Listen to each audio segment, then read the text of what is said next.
So today what we're going to talk about, and this is something that I pitched to Peter and I really wanted to do, is that, and there's been other shows like this, but I want this to be a little different.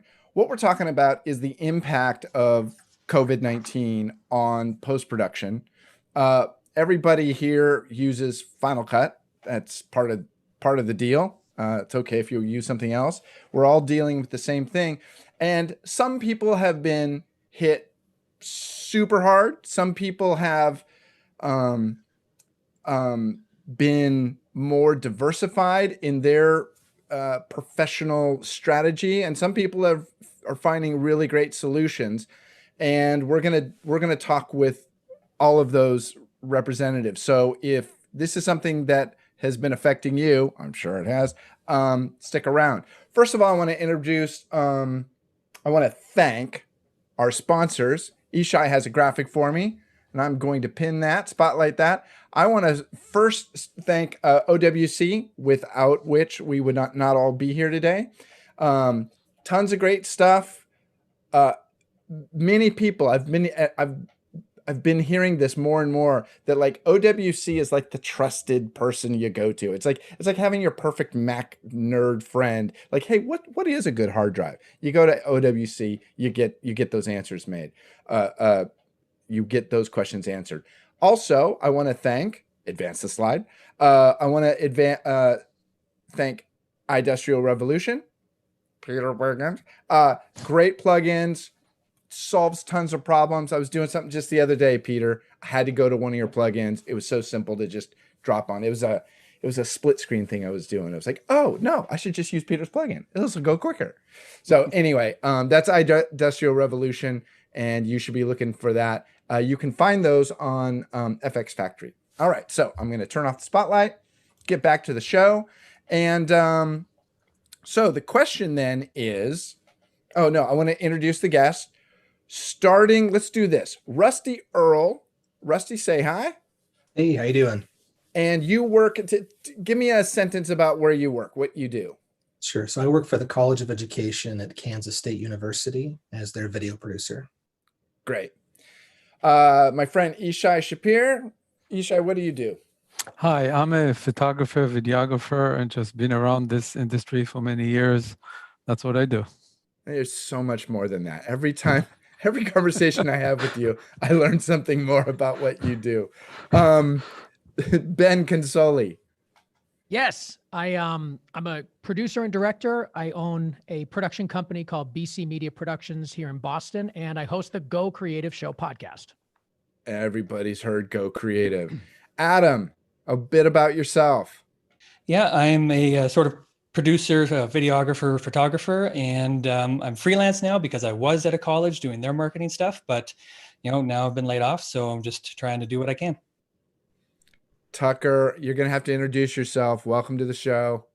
All right, Tucker Dragoo. I work at CNS Productions, amongst many other things. I'm a systems engineer, and I support a lot of editors, but I'm not an editor myself, I will confess. I got to tell you, if you ever need help with your online audio situation, Tucker's a great guy to contact. Who's this guy down here? Sam Mestman? What do you do, Sam? It's Samay, pronounced as Samay. It's a long M. That's how I prefer it. Okay. Yeah, thanks. So I basically sit in a room and stare at people on a screen, and I speak to them now. That's what I do. It seems like that's what we're all doing, right? She's like, Actually, Adam revealed in the pre-show. I think they're real. I'm pretty certain they're real. No, they're not. Adam revealed in the pre-show that this was the first time he'd ever been on Zoom. So welcome to the COVID generation. Okay. And then Peter, you said you had something you wanted to mention. Yeah, I have actually. I'd like to reach out to Ian Anderson actually in Australia. Now, the chances of him watching this live are remote because it's going to be something like 3 a.m. But yeah, it's pretty late. He's had a serious health scare, and I won't go into what it is, but it wasn't good. But the good news is I think he's okay now. So if you're there, Ian, or you watch this back, then from all of us, best wishes to you. Get well soon. Look after yourself, and hopefully we'll see you on here when you can. Great. Wow. Okay. Ian, sincerely, we hope everything's okay. So, Rusty, you at the university, you just posted a great article, by the way, on FCP.co. Give us a nutshell about what has happened with your department in the last couple of months.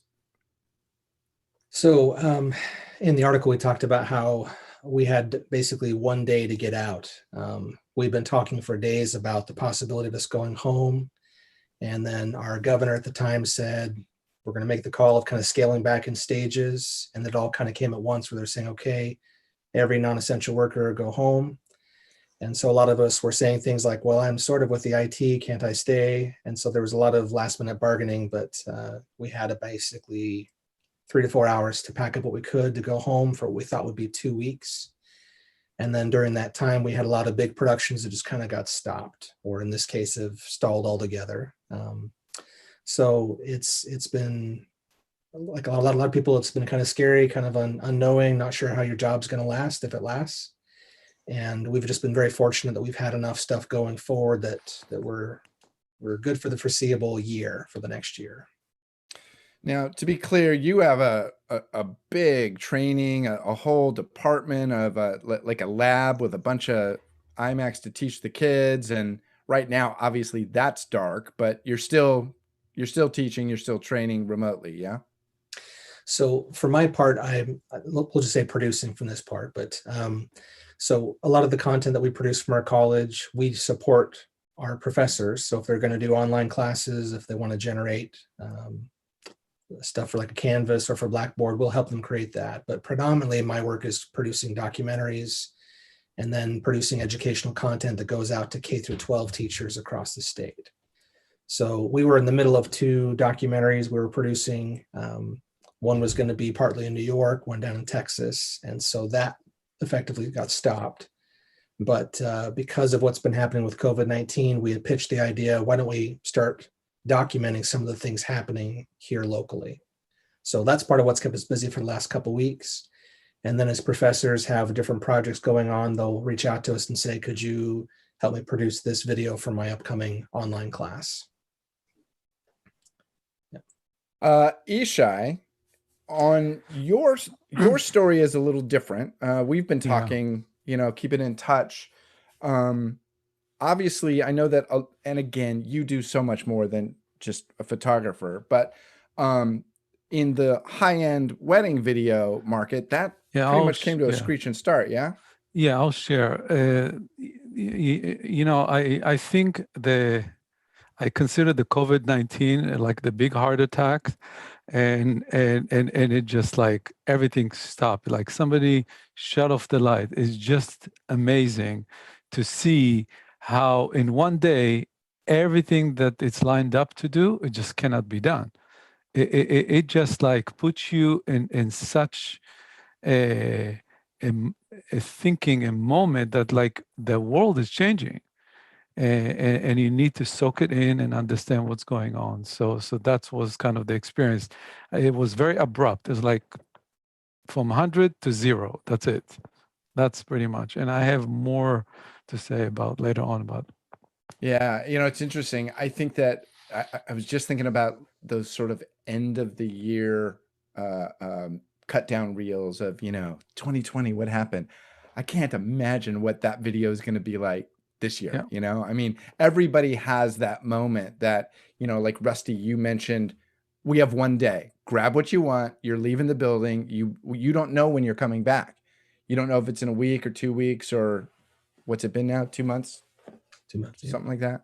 Yeah. So crazy. I mean, I had the same experience where I was still working at the office and my wife contacted me and she said, yeah, Governor Newsom is tightening down. And I was like, I got to get out of town. Adam, what happened with you? You had an interesting thing about, you had been on paternal leave, correct? Yeah, so I was on pat leave for a few months, and during that time, the budget for my province was not doing so good, and we knew that some cuts were coming to some of the schools, and I was part of one of those schools. And there was a good chance I was going to be laid off in March. But when I got back from pat leave, the layoffs were supposed to happen 1 week later. But that's actually when the stay-at-home orders started to come in. So that sort of stuff got put on hold. So, they just kept us working for a couple of months. And then when things started to normalize in terms of working from home, that's when they're like, okay, we got to look at this budget again, and the layoffs have to come again. So then early May, I was unfortunately part of those layoffs. So since then, I've just been trying to kind of figure out what I can do from working from home as a freelancer as much as I can. Right. I think when you and I first talked on the grill, you were still working for the airline, weren't you? Yes. Yeah, I was working for and WestJet then you at the went time. freelance for a while, and then you ended Yep. up at the college. Actually, yeah. Well, my wife still works at WestJet. So being in the airline industry still, of course, that's all come to a stop as well. So it's not just hit me, it has hit my home. Okay. Ben, briefly, what's happened? Yes. What's been going on in your world? I have to say I've been incredibly lucky because we've worked throughout this whole thing.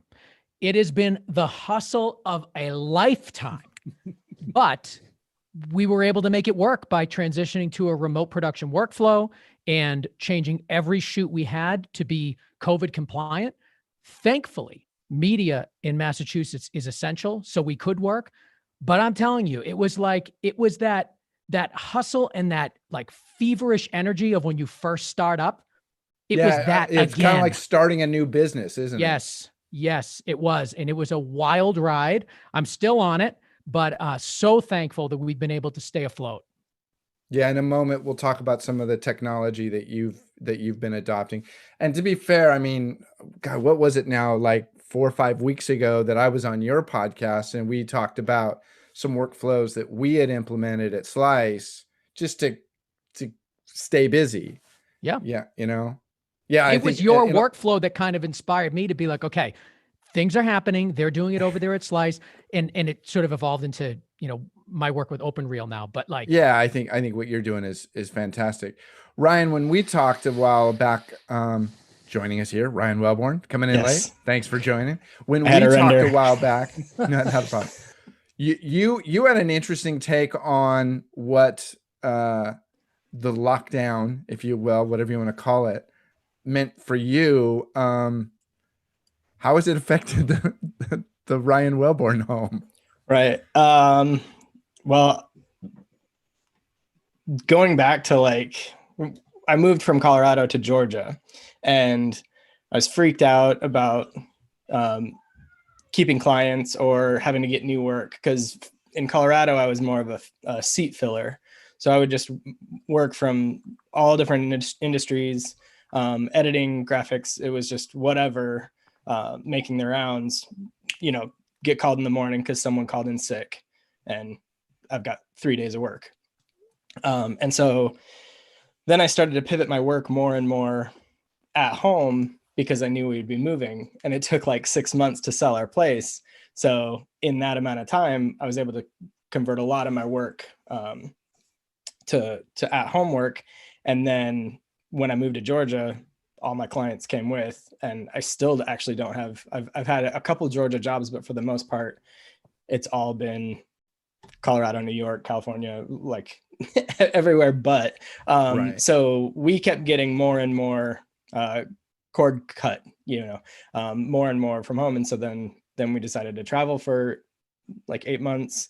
And so my kids have gotten really used to just playing. In doing that, my kids were used to playing all together. I was used to juggling work with kid distraction, and Right.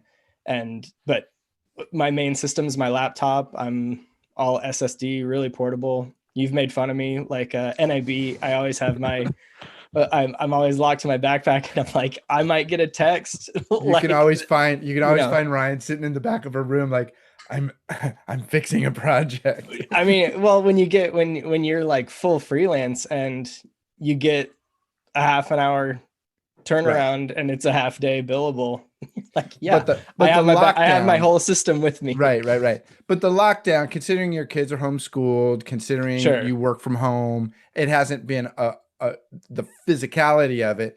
Clearly, you've probably seen some loss of business. Yes, and it's funny. I sort of saw that coming, just in what projects were starting to get shut off.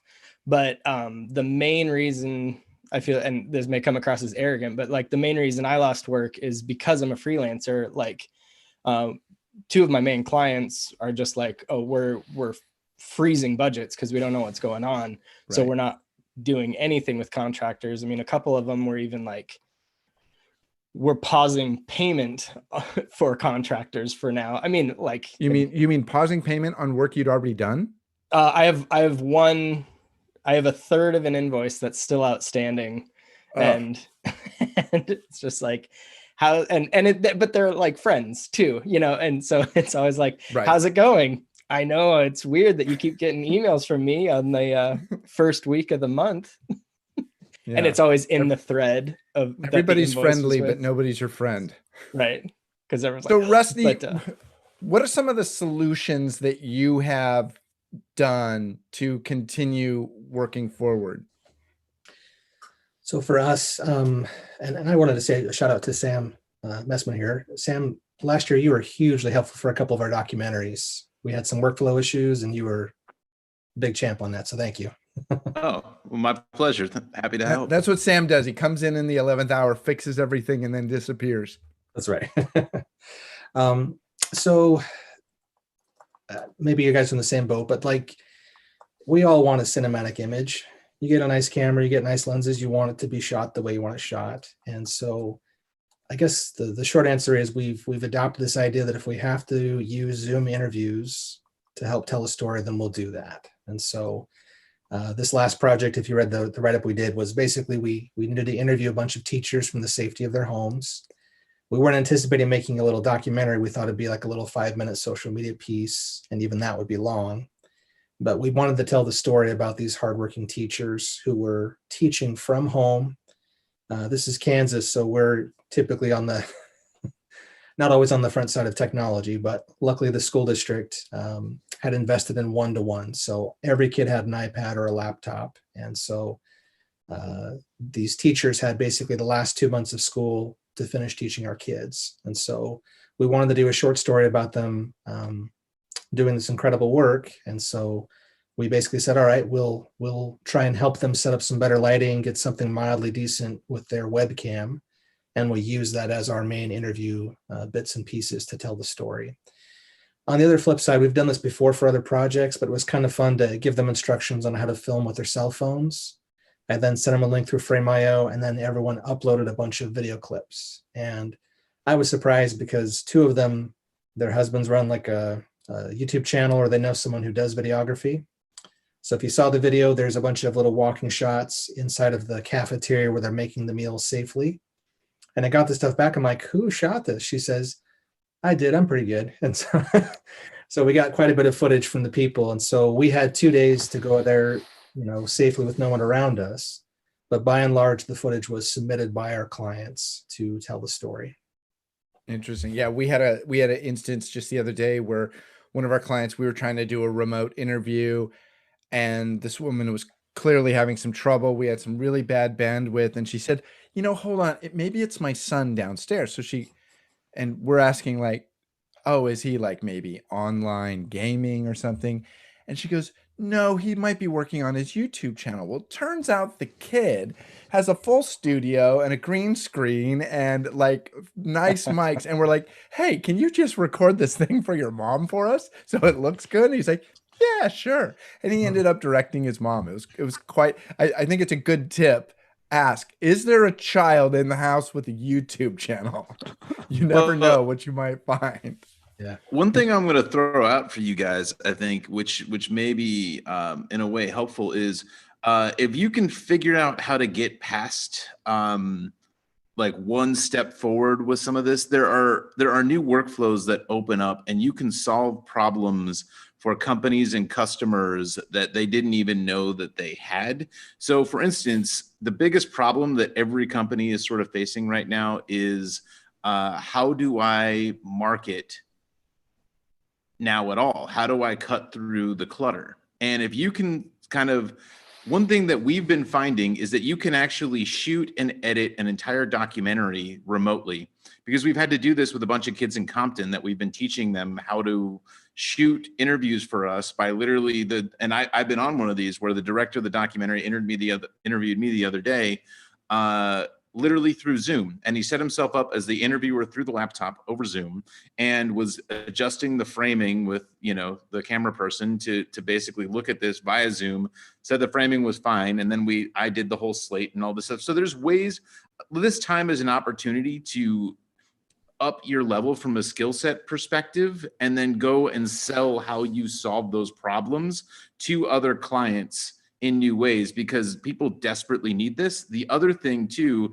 is every business that used to be local now needs to figure out how to do some of this stuff virtually. So the fact that you guys know how to do so many of these things, your old clients might not necessarily need you, but right now you can develop relationships with, for instance, yoga studio owners. We have a friend who runs a yoga studio and now needs to ship virtually. You can literally tech and train these people to become virtual. And that is a growth industry right now. Everybody needs to know how to do this.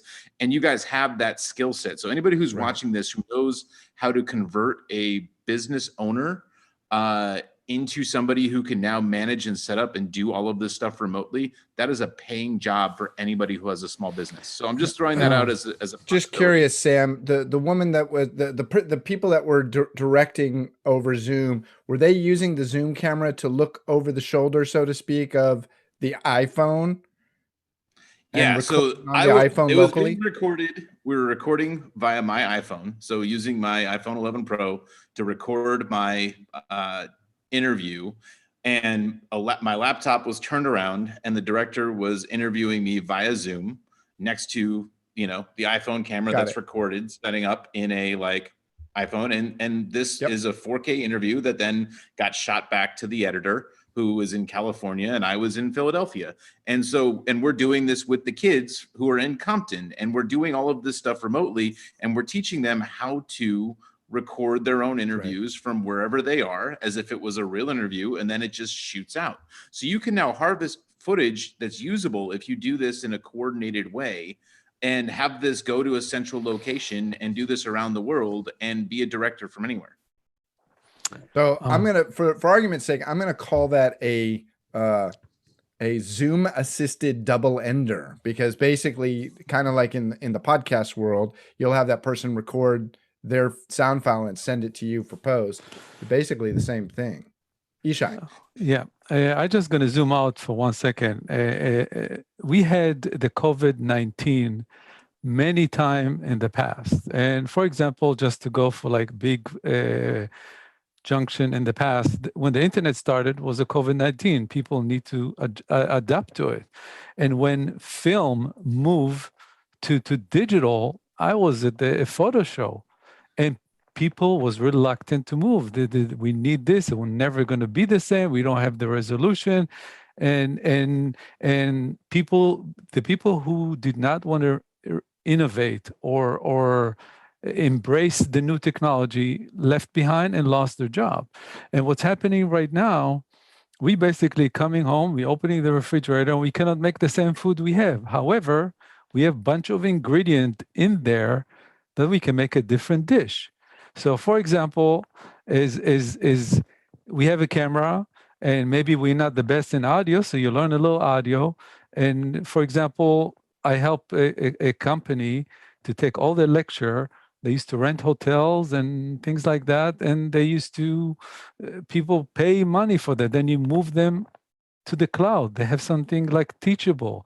It's a perfect website that you can make yourself your own Linda without knowing nothing about how to sell and what to do. My daughter is a yoga teacher, and she lost her job because nobody can come and say, you know how to use camera, you work with me, so how about you start doing it online? She's doing it online, and she's incredibly successful right now. She's helping her studio. So what I'm saying is it's really critical to look at our skill set and figure out from our skill set first what we need, what we are best at, and what we need to learn. And furthermore, listen to what people need and try to fulfill their needs with your skill set. People would not pay money to you unless you're solving them a problem or you make them make money. So you get up in the morning, you think, with my skill set, what can I do to better somebody else's life that they'll be willing to pay me for that? And I think it will be a much easier way to go around instead of being worried about what's going to happen. Yeah, back in early March, I think I told this story on Ben's podcast. Back in early March, we sat down at Slice and I said, let's all remember the core thing that we do here is help people communicate. So things are going to change, but we help people communicate. So let's keep doing that. Rusty, you had your hand up a second ago. Just going to say real quickly, since we released this short, we'll call it a documentary, but since we released that, I had a faculty member 2 days later reach out to me and said, hey, we're doing a Zoom panel with people in Australia, Pennsylvania, and Kansas. Could you do the same thing with them if they were to provide their own footage? Yeah. And so me worried about a job, I'm like, yes, we can. Let's do that. So always say yes, then figure it out. Yeah. Well, one of the things that we did is immediately we realized that remote production was the only way we were going to make it through the next couple of months. And what we ended up doing is it's similar to what Sam was talking about, whereas we're filming with phones, but we're using a platform called OpenReel. I don't know if any of you guys have heard about it, but this is now what we send out to our interviewees.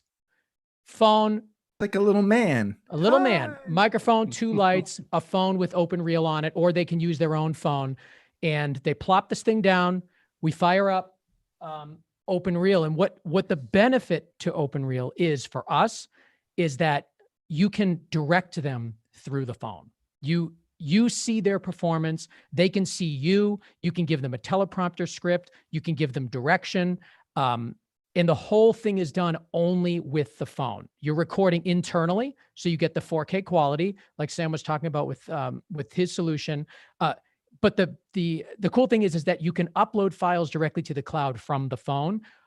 So even if they're using their own phone, they just upload the files. You can review the files. You can send clips directly to agencies or clients so they can look at stuff as you go, take by take.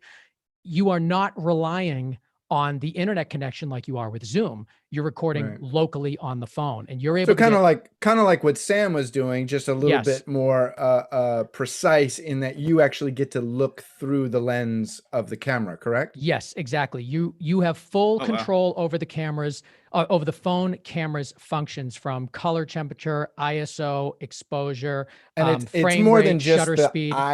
It's more than just the iPhone camera. Is it more along the lines of like the Filmic camera almost? It's not as robust as Filmic, but you have more controls than the regular iPhone camera.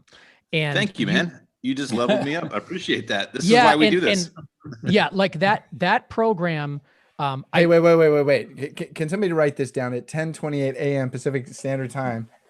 Sam actually learned something. See? I saw him go like this, tapping away, and I thought he's looking up the website right now. Right. That is exactly what I was doing. I can tell you this. This is awesome.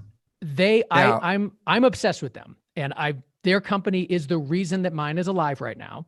And I was actually I think they're going to end up being a sponsor of the podcast. I'm not 100% sure, but I can tell you that you can get the deal that I got if you mention my name. So 10% off for a year if you use either my name or Go Creative Show. So if you want to try it out, it's a good way. It's a tool that I can see people going out there and being like OpenReel operators. I see a world where this happens. When cinematographers might be able to completely transition. Like what we're doing is, before the session, all the jobs that we've had with OpenReel, we're charging for a location scout because we're doing it. We communicate with the client ahead of time. We do this very detailed tour of their home, help them figure I think out that's where. a real thing. Absolutely. Yes. It's almost like a virtual location scout. Now walk me into the other room. Now, what about that window? Yep. What's that artwork on the back wall? I mean, these are things that have to be done. I think we're so used to just people flopping open their their laptop lid and then seeing all ceiling, Sam, and is this okay? Well, Is this too much headroom? The virtual tour is great. We ship them equipment if they need it. And somebody in the chat room just said OpenReel needs to be iPhone 7 or later. Yes, that's true, which is why if for people that don't have newer iPhones, we send them our entire kit with the iPhone on it. For us, the investment of buying a couple of phones and making these kits was worth it because, the budget paid for it. Does the phone have to actually have an account like an AT&T account, or is it just using their Wi-Fi?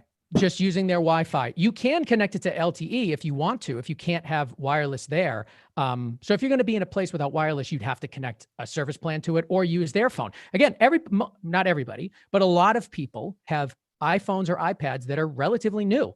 And can you hold up the little man again? People want to see. Isn't he cute? He's adorable. Hands. This is a marshmallow Joby. hands. Yeah, exactly. This is I think it's the Joby vlogging kit. And I just added an extra light to it. The kit only comes with one light for some reason. So it's a little tripod, whatever. And it's great. Like it's worked out so well. Now, yeah, of course, you can want to do this with a DSLR. And there are ways that you can do it, but it's more complicated. We needed things to be simple, simple. Here's the thing. Yeah. I mean, to Ben's point there, like, guys, I hate to tell you this, but video is now disposable. It is. It just is. Like what we're doing right now is disposable. But however, where your ROI comes, your hourly is now going to come from how can you turn out consistent quality content that's going to be on a company's Instagram page for the next 6 months, but you're going to shoot it all in like 2 or 3 days, and you're going to figure out how to do it remotely and deliver that for people. That's what people are willing to pay for, because they need to be hitting smaller audiences more consistently over a longer period of time. This is no longer, I'm going to make a big giant splash with this one video and I'm going to make my living this way. You're going to have steady clients probably where you're going to figure out how you're going to optimize Instagram for YouTube cut downs for 90 different deliverables. And you're going to be able to take one video and have 5 or 6 different versions that's going to get plastered out in 90 different ways that are going to get into a ton of different micro niche audiences. And this is how you're going to be able to get people to engage, because think about how you're now watching and accessing content. Like there's billions of people who are only now watching a few different tiny little things. So how are you going to meet these people in different ways? This is the thing that video professionals need to now crack for paying clients.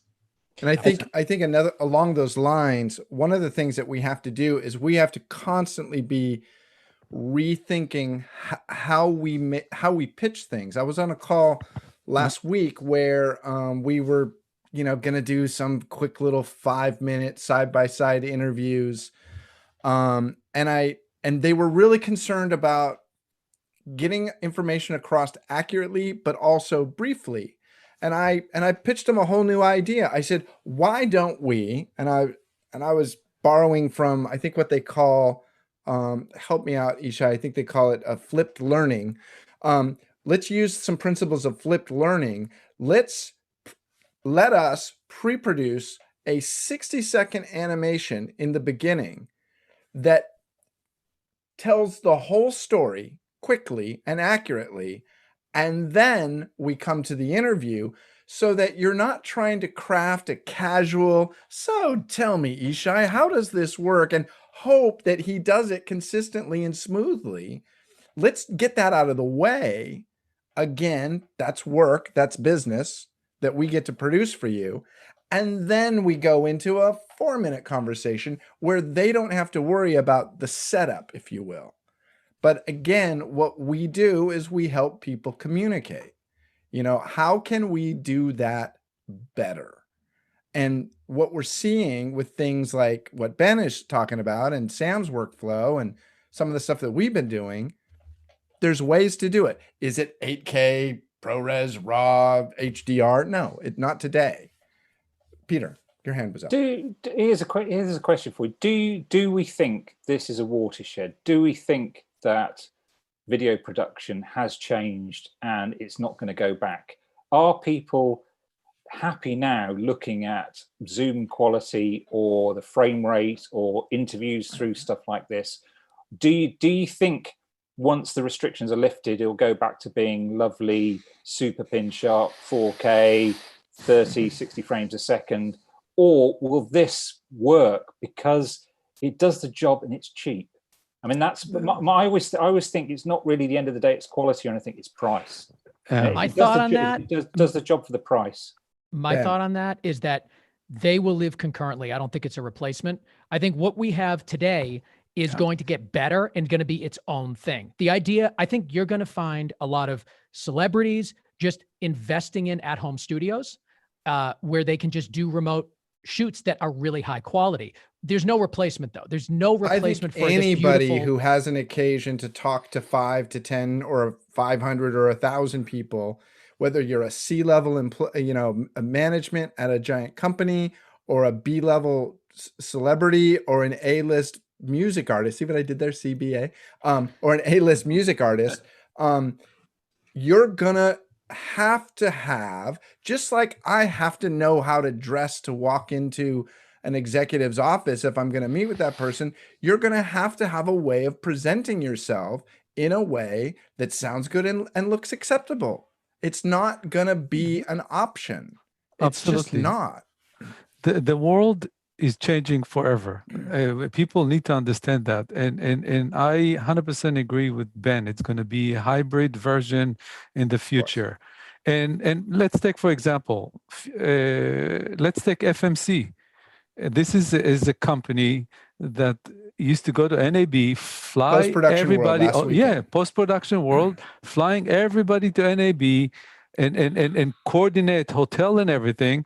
And then you have to go jump between room to room for education.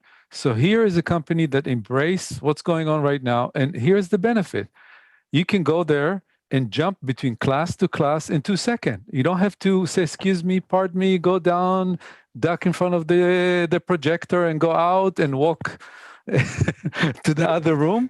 I mean, remember the days when we used to duck in front of projectors, Ishai? And more than that, you can take amazing notes because you can capture the slide instead of, how people point their iPhone to the stupid screen and take pictures. So I think it's going to be a combination of everything. And I agree 100%. And here's the funniest thing. Today, you look at all these people that work on TV, and they look so funny when they on a Zoom call, and you look at the YouTuber, they look 10 times better. Here is a classic what Ben was saying. No, the YouTuber look like $1 million, and the guy who worked for Channel 7 looked like he have no quality of no production quality. So yes, I see. It's kind of like when HD killed the SD star. Yeah. How once anchors were getting fired because the higher quality was showing that they were actually just dripping sweat during an entire broadcast. And now it's sorry, I don't think we're going to have you be the face of the company because your setup is terrible. So we're going to use the gamer underling with the neon background. Yeah, it really is spectacular. Peter and I have been talking about this for the last few weeks that, the broadcast, we always thought is YouTube going to get that good? But what ended up happening was that broadcast just plummeted. Because you're talking about an industry where people are catered to, where every job is compartmentalized. And then you take, a YouTuber who, knows how to reach up and adjust their camera and knows where to put their mic and realizes if I sit here, my background looks a little better. And I don't have 12 people in the control room going, what if you move to the left a little? I mean, the other thing, the other thing, let's give credit to Alex for the show that we're doing with him in the morning. Building community, I think it's crucial for the future. Look how I mean, you have a bunch of people that have the same interests together. They help each other. They understand each other. I'll never had a chance to meet Tucker, for example. Okay. And we already spent over an hour. I mean, I think this is amazing to have this capability of building those. It's like every day NAB show. Every day Yeah. you go and meet people. You miss the handshake, but you see people. Which might be a good thing. And Ishai mentioned Tucker. Tucker is an audio expert who I invited to come hang out. And you haven't heard from Tucker. Say hi, Tucker. Yeah. But Tucker has found a whole nother level of production support. Tucker, explain a little bit about what you're doing. And I'm sorry, I'm going off the rails here a little. Explain a little bit about what you're doing with UnityCom and what you've done to support that world. Yeah, absolutely. So, I mean, this is the distributed communications platform problem that everyone has of, videographers very used to the two-way radio situation, or like, I'm going to kind of do headphones and make this thing happen. And what I've started working on is Unity Intercom project, where we're taking people that are, it's that whole, you have remote production happening, and the separation of channels is still important. I need to talk to the shooter sometimes. I need to talk to the director sometimes. I need to talk to the guy doing whatever those different things are. But I also need to have a bug in the ear of the person on screen, and having the ability to from distributed locations communicate as though you're in the same room or as though you're on set, how people are used to. I mean, that's a lot of what I've been working on. Is in English, what Tucker is saying is that there is this system that is it's an intercom system that you would have on any set or any control room that is completely distributed and remote. It works through your iPhone. You have separate channels that I can talk to and or listen to. I can talk to individual people point to point privately. And this is what I mean about solutions that are available out there that help us solve things that. Whoa. So what is this called? It's called Unity Intercom. Straight on the keyboard again. Go Sam again. Now put it in the chat. We do this show. This is, hold on. Tucker will send you a link. Now what Tucker put it has in the done, chat. He'll put it in the chat. What Tucker has done is he's actually bought the Unity server solution, which is super dope, and he manages it remotely. So you can actually contact Tucker. He'll spin up a Unity comm system for you that'll last just the duration of your particular show. And you can have people remotely all over the world talking point to point in groups. You can have production talking over here, camera talking over here, the streamer techs. But this is the world that we live in. We absolutely must be, you've probably heard me say this over the years many times, we have to be looking over the fence. And unfortunately, COVID was one of those fence events that just hit us. Like we didn't, like, who planned on this? I didn't plan on. Now, when a worldwide pandemic hits, what's my B plan? Like, nobody had that plan, but the people that are doing the best are pivoting. Ben pivoting to open reel, awesome. Ishai, the other reason I asked Ishai to be here is Ishai is the classic example of somebody who doesn't have all their eggs in one basket. And that's why you're doing okay right now. But understanding the technology that's available and reaching out and talking to really smart people, it's how we solve these problems. It's how we will get through and thrive, even with. Here's something to build on that too, which is if you think about the problem that we're all sitting here because Final Cut was designed, or at least I got into it, was designed to set out how am I going to make a feature film for practically no money with tools that I can't afford. So you come up with workflows to solve that problem, right? So now what we're doing is we all ended up here to solve a different problem, but we're all sitting in a community. And when you really think about the new problem to be solved is, hey, Hollywood knows how to do this. They have money to light on fire, etc. But what is the biggest problem actually? Nobody in your town has any idea what any of these words we're talking about even mean. We're literally speaking a completely foreign language. So your opportunity, right, is how do you get the people around you connected properly and connected better? This is a huge problem that everyone is trying to solve.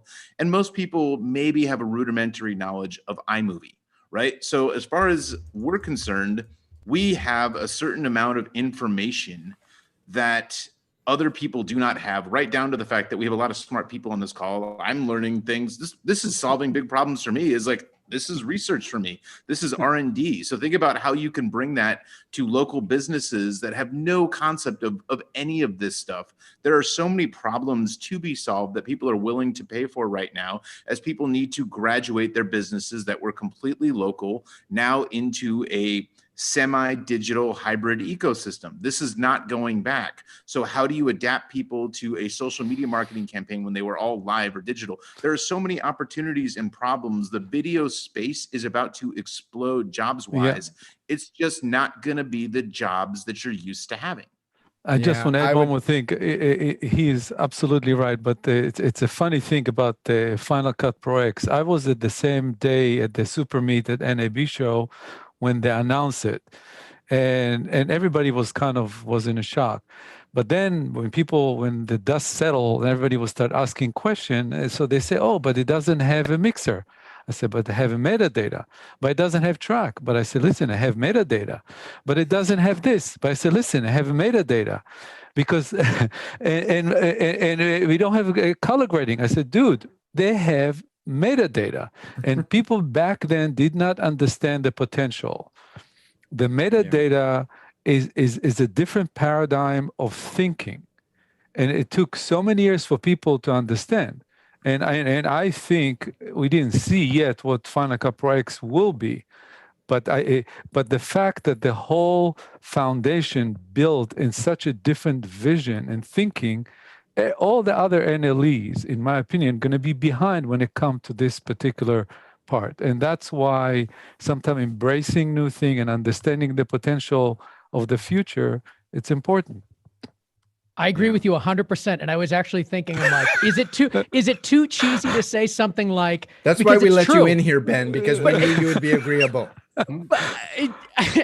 Well, I disagree with that. The only thing, like, I honestly feel like Final Cut Pro editors, we are adaptable. Anybody that was, especially first year, like I was day one adaption, which is probably not the greatest idea in the world, but certainly all of us were within first year, you know what I mean? And it's like, we are adapting. We always want the next thing. Like, what's the next cool thing? And willing to take a step in a different direction to try something new. This time period is perfect for the type of people that are moving to Final Cut Pro. I really feel like that. I'm really looking forward to some numbers coming out after the 90-day free trial was set up. And I'm pretty sure they will do at some point. But it's working. Yeah, I'm pretty sure people go, they're at home, they're on furlough or whatever, and they go, right, well, let's make some videos. What have we got? If you've got a Mac, you're going to use that because it's free for 90 days. What are you going to do after that? Who knows? But it seems to me that they made a really good decision, and I'm pretty sure they picked up a lot of new users through that. I've been seeing all over, so many companies are just, and I don't know if it's marketing. I don't know if it's just them throwing up their hands. I don't know if it's them wanting to get product out, but not have to have people in the office to deal with processing credit cards or whatever. But so many companies are giving away 30s and 90s and whatever. It's just to keep the ball rolling, isn't it? If you're not going to get sales, you may as well do something and try and stimulate them and also you get that kind of warm feel that you're helping people by giving them a 3-month free trial or something like that. Tucker.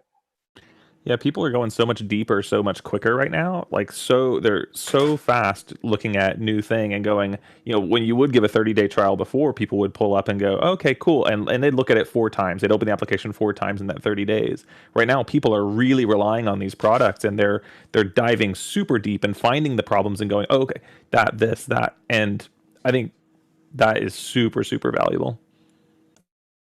Ryan.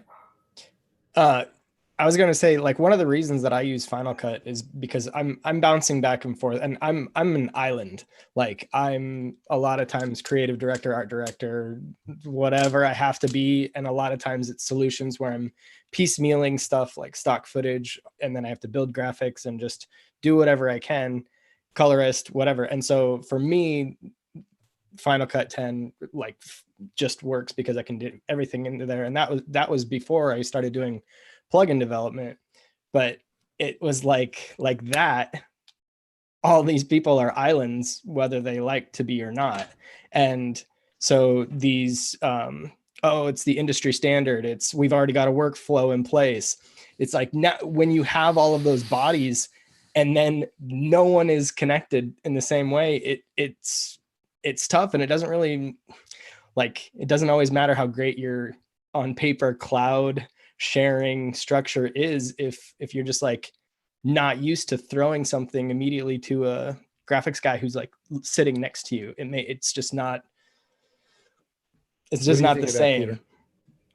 You just reminded me, Ryan. I got news a couple of days ago that there's a show in the UK that's being cut on Final Cut Pro 10 during this period, but it's a prime time BBC One Friday night show, large. It's been cut on Final Cut Pro 10, and the editor on that has just got permission to write a story for FCP.co on how it was done. And I won't mention names or what it is. I mean, if you go back over Twitter, you probably find it. But that's going to be really interesting because I don't think during the time period it involved as well, because it's a quick turnaround show, that there would be any NLE that could actually do this. And Final Cut Pro stepped up to it. Yeah, there were bumps in the road, obviously, because they were just doing something completely new, but it's going to be a fascinating read. Now, by the way, here's a question I'm going to throw out for you guys as well, is we used to sit around waiting to find out about the next tentpole movie that was going to be edited with Final Cut 10. Would that even be in the top 5,000 of stories you would be interested in hearing about right now in terms of a new workflow that might solve your career problem? I would like to see an article on the workflow that Peter uses cutting the promos for this show. I'm going to do it. I'll just for you, Chris, I shall do it this week. I was talking about doing it, but I think kind of how to edit a Zoom webinar. And there are a few wrinkles that you need to know about, which I found out. One of them is make sure your recording stopped and don't try and pick it up 3 days later. So yeah, I will do that with this one probably, and see how we go, because there are things, as I said, you need to know. But Final Cut Pro 10 is great at it. You make a multicam. The only problem is, and somebody else can help me, is I think with the webinar you only get one audio track, and it's a full mix. So Isha, when you came on, you were quite loud, and I thought, in the edit, I'm going to have to go and just kind of like put a compressor on them. Every time he speaks, I'm going to have to pull it down a bit and everything like that. So we asked you to just bring it down, just to try and level things out. I mean, I think Zoom actually does quite a good job of the audio, really, considering there are 9 people on here at the moment. But also the other problem is sync, because everybody's sync is slightly out. They're not slightly out in respect to each other. So if you've only got one audio track, then you can't just slip it plus or minus a frame. You have to go through and have a best guess to make it look good, and then go, oh, Sam, you're way out, okay, and then plus or minus a frame on the bits of audio. So it's not a complicated process, but there are a few things you have to get over. Well, by the way, go ahead. No, you're absolutely right. One of the things we do on Alex's show, Tucker or sometimes myself, we put a meter up, so people can see the loudness, and right away they adjust themselves to it. And that's, I think, probably will be built into Zoom soon. You have to click something and we'll do it Kind of because it's just a necessity. An R128 compliant conference chat. I want to spent the last 5 years staring at -23 LUFS. So the last thing I want to do is do it on a video. No, conference. just on and off switch. No, not all the time. Yeah. It's not bad. Don't be afraid of a few loves. Yeah. What's a few loves between friends, Peter? Yeah. I mean, yeah, we could drag all the old jokes out. Couldn't we? Yeah. So, Adam, let me ask you a question. And when we were sharing some comments on Twitter before, you had told me, about much of your story. Do these conversations kind of open your eyes and broaden your horizons for things that you can do that are outside of what you thought your job was? I'd definitely say so. So I certainly appreciate being included in this conversation, because for me, when this happened, and then also when the layoff occurred, my first thought was not necessarily what could I be doing now. It was actually more, what's something I know I could do once this ends. So I was looking further ahead, and as somebody who does weddings, that's always been one of the easier things to be able to just do and find work for. But for 2020, they've all been canceled. So I've been trying to make bookings as much as I can for 2021. And so I updated my website, put some advertising out there. I've booked a couple. So I'm safetied for 2021. But now that that's done, now, yes, I'm looking to these situations or these solutions that I can do from home and do now. I've spoken with a few other contacts here in throughout Canada, and they themselves have also been adjusting. I've been listening to what they've been doing. And there's also some people who haven't really been affected as much. They've been able to work on content that was already there, so it hasn't run out yet. For me, yes, I'm definitely looking for solutions on doing the remote working, or what can I do if it is just a one-man band, which is something that I've kind of had to work with as a freelancer myself plenty of times.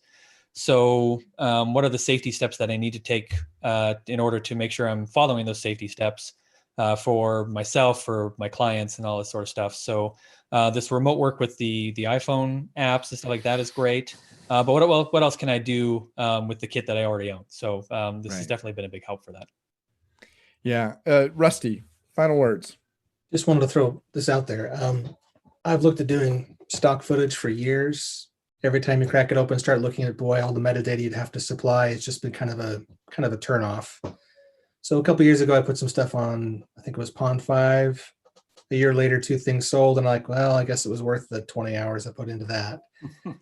If you haven't heard, and this is for Adam and anybody else, but if you haven't heard of Black Box Global, great website to check out. They're very big on collaborating, where if you don't want to do your own metadata to tag things, they sell to 4 major markets for you.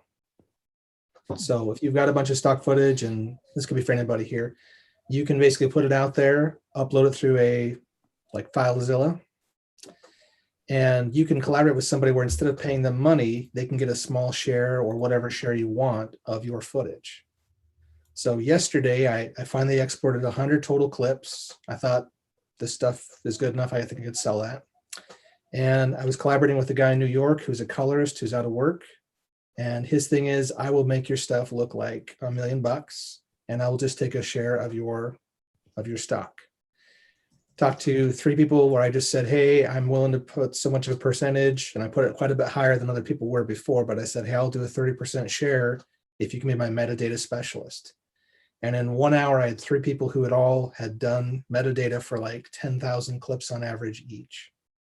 So I'm not going to make $1 million doing this, but I'm like, man, all I had to do was export those 100 clips, do an FTP share.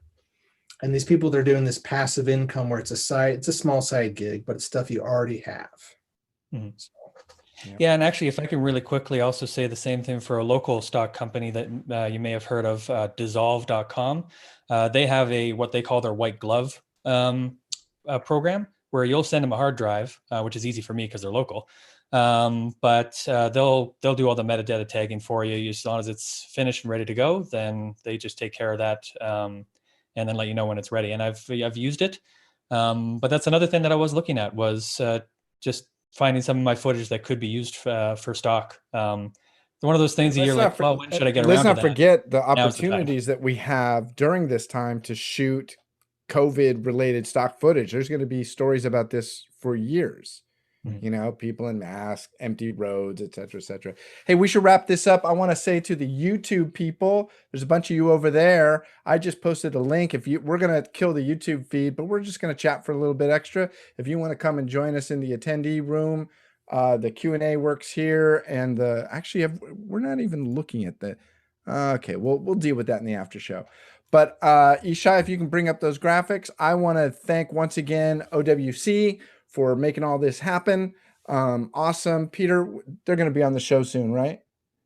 Yes, I think so. Yeah. All right. And then I tell you also, what, I really quite like, I mean, if you've ever been to their website, they've got some really super fast Thunderbolt 3 yes, they do. storage. Fastest drive I own, I bought from OWC. Kind of, then the other people I want to thank is this great organization called Industrial Revolution. If you haven't heard of them, go check them out on fxfactory.com. Plenty of awesome Final Cut 10 plugins and little wonderful problem solving tools. So that's it for this show. Thanks for being here. And, maybe we should have some music or something at the end. What do you think, Peter? All right, let's kill the stream.